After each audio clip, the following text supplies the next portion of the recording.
Okay. I can say white seat, so it means I'm going to start first with you. No problem. Okay, so I'm starting off first with Naijabrandchick. They call you the Instagram Lolo. All right, so you agree with me that organically growing a page and even, branding the page is a Herculean task for some persons. So it now begs the question, for someone that have done the both seamlessly, successfully, what are you doing differently? Tell us why. You have been doing a whole lot, growing your page, building your brand, and then some persons are struggling. You make a post for 2 days, just 3 likes. What are you doing differently? Okay, so what I do differently can be married into a lot of things because there's no one thing that actually makes you to grow. So, there's this idea that people feel like you can just one day post something and you go viral. It takes a lot of time for that virality to happen. So what are the things that I do very well? I am very consistent. I chose a niche and I stayed by that. So I decided to be on Instagram. I wanted to dominate one app first. Unlike every other person who would like to be on Twitter, be on Facebook, be on other places, I said, no, this is my space, this is where I want to be, and that is just it. So if you ask me, oh, can you do something on Facebook? I said, no, my forte is Instagram. I stayed there, I dominated the space. I was one of the first people to always break any news that Instagram is giving out. So if Instagram comes out and puts out something, I will go ahead and explain it in a layman terms. I will explain it how it affects you as a Nigerian. So that was what made me different from others. I stood out. I was consistent, and I'll always continue to, grow on that path. So even when I'm expanding my niche, which is only Instagram, I did it slowly. I didn't just say, oh, okay, now people are beginning to know me on Instagram. Let me hurry up and go and build Facebook. No, I stayed there. I just started expanding that whole space. Okay, now I'm doing well with the consistency of posting and educating. What else can I do? Okay, can I dance more and show reels and do all those stuff? Can I do more of my stories all on the same app? I was not going from one place to another. And when I decided to do that, that is why people would say, whenever there's an issue on Instagram, they say, have you spoken to Naijabrandchick? Because I became top of mind. So if you want to be top of mind, you need to be consistent and you need to own your niche. And also, there's a lot of other things like running ads, being on people's faces. As I said, there's a lot of other things. But these are the most, 2 things that I would really put out. Please, a round of applause, ladies and gentlemen. Naijabrandchick. You just concluded your MBC Trade Fair. That's Naijabrandchick Trade Fair. And it was a sold-out event. So tell us the impact your number of followers had on that very event's success. Okay, I would say that if I did not have that amount of followers that I have, I don't think that the fair may even be as successful as it is. Before I explain what happened this year, October, I would like to go back to 2018 when I started the fair. I started this fair out of the, passion to do more. So when you hear a lot of people on social media, some people then, they will say, the people who have the money that have the money are not on social media. I don't know if you have ever heard that, that the people who have money are not on social media. But in my mind, I'm like, okay, even if they are not on social media, their siblings, their nephew, niece, cousins on social media who will pass this message. But, I wanted to really open the eye of many businesses on the need to actually be on social media. So I said, okay, let me see, can we take this offline and showcase, come on offline and have people physically see you. That this person you're seeing online, this person you have been interacting with online is actually a true business owner. So I decided to host a fair. When Emeka was talking about what your followers has done, I can't even begin to explain to you guys. The first fair I did, the venue was free. I did not pay 1 naira. Someone gave us a venue, just told us to pay money for the diesel. Then the vendors came. The first fair, people were making as much as 500,000 in one day. So it was from there I knew that there was something, that was happening, like in my life. Like, this is crazy.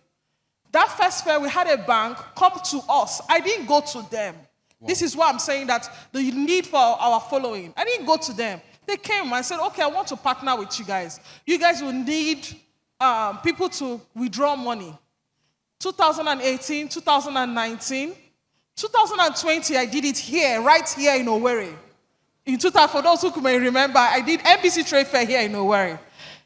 And then in 2021, I rested. And 2022, I came back. See, we did it in April and we did it in October in Lagos. When I did it in April, one of the people online gave us a car to give away. Wow. Where would I have gotten money for a car to give to someone? As free, I did not pay money. Someone gave me a car to give as grand prize. Say, Nelly, this is what I want you to do. Just brand it. That's all. In October that just left, we just finished the one we just have been talking about. Someone gave us a plot of land in Lagos to give out for free. I did not bring 1 naira. Where will I even start from? People volunteer. People help out. People come out in mass. I want to help you with the photography. I want to help you with the ushering and all that stuff. I don't think I will even be here or even people knowing me without my following. So I don't even take it for granted. So anywhere I can impact, anytime I need to show myself or give back, I do it. I do it effortlessly because I've realized something. That the time when I used to hoard my knowledge, the time when I was not telling people this is how I was doing it, God was not blessing me. Okay. But the moment I said, God, everybody, take them. Just take it. I will tell you every single thing I've done. I will explain. I will even bring your computer, show you, bring your phone, show you. That is how God started blessing me. Wow. So if you're here and you have a knowledge that you want to share or you have something, and you feel like, it is only, let me just keep it to myself, only when they pay. Yes, they will pay. But trust me, it is when you start giving out, and when you start giving out bountifully, that you understand where and the level I am. I am a brand. So even if you're doing it, you're not naijabrandchick. Do you understand where I'm coming from? It took me to a certain level to understand that I can teach Emeka Nobis everything I know about Instagram, but Emeka can never be me. I can teach Emmanuel everything about Instagram, but he can never be me. He may grow, he may have 500,000 followers, but he can never be me. But guess what he would do? He will remember to say, naijabrandchick taught me this. With his 500K followers, they would like to know who is she. And they will always come back to me. So while you do, I always remember that these people who are online following are the source of who I am today.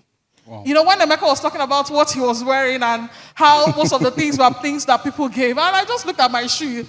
I don't have time. It's someone that gave it to me. This week, someone gave it to me. This clothes, someone bought it for me. Please, a round of applause for naijabrandchick. We have few more minutes to go. I want to ensure that we utilize that time. On Instagram, I have this question. It's from Amara Ebu Glory. Now, the question is to naijabrandchick. She says, any tips for starting off a social media management business? Like, if someone wants to start social media management business, what do you advise the person? First off. Thank you so much for this question. What I see a lot of people who are going into social media management business is trying to help the people to post and just keep on posting for them and maybe answer their DMs and all that. But one thing I've noticed about this thing is that when you continue to post for people and they are not getting any sale, they are most likely to say to you that they don't need your services anymore. So how about you tweak the way you are going to work as a social media manager? Why don't you try to be that person that gives the most value? So let me give an example. Someone met me months ago and said, okay, I want to be in your DM. I can see you have traffic. I want to be in your DM as your manager, but this time around, I'm not posting for you. I can see you're good at it. I don't want to post for you, but I'll be in your DM to convert every single thing that happens in your DM to sales. Do you think I will take the person, yes or no? Because the person is giving me a value that I want. So this person became a DM closer. Wow. So the person was closing sales for me while I do what I do. Because, when you understand yourself very well, you'll be it helps you very well. So the moment the person started closing sales for me in the DM, that was it. So don't think about how to help the person post. Let the person do their reels, do their stuff. Or you help them to become an editor. So you show them what to do. Tell them, okay, see this song, this Talewu that is raining now. Okay, for the first 3 seconds, dance like this for me. First this one, bring all those videos to me. I will edit it and I'll post it for you. Right. Be that person that gives value. Don't be that person that is just doing the normal posting. Please Trust celebrate me, her. There is money in DM closing. Trust me. Thank you. Okay, lastly,